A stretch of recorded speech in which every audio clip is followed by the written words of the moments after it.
All right, our friend and distinguished financial advisor Peter Schiff has thrown his hat into the Connecticut Senate race as a Republican. Peter, are you running as a Republican or a Libertarian?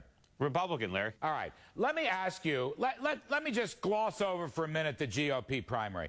Running against Senator Christopher Dodd, what's your key issue or two in brief?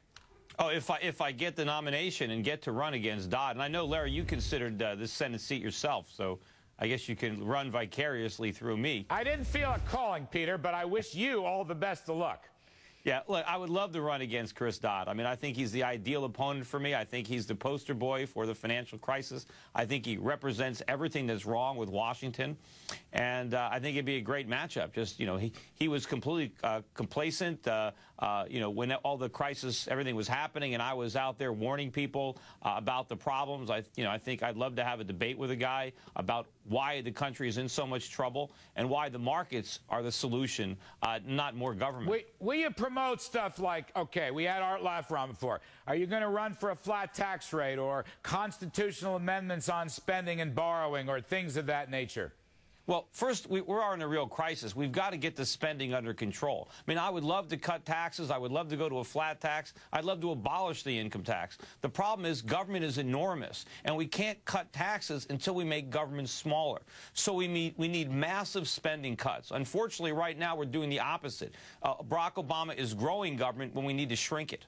You know, the late Irving Kristol, who just passed away, so-called father of neoconservatism, great friend of mine, he was one of the architects of a change in Republican policy that Reagan adopted, namely, if you wait for the spending cuts to come, you'll never cut taxes because somehow we never cut government spending, Peter. Might you fall into that trap that we'll stay with high tax rates because we'll never get government spending down?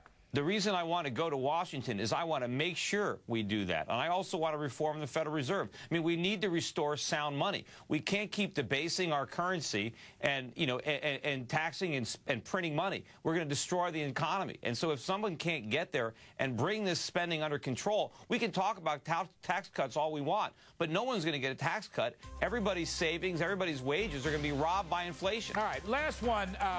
You've been a pessimist on the American outlook, but optimism wins elections, Peter. Can you turn the pessimism into optimism?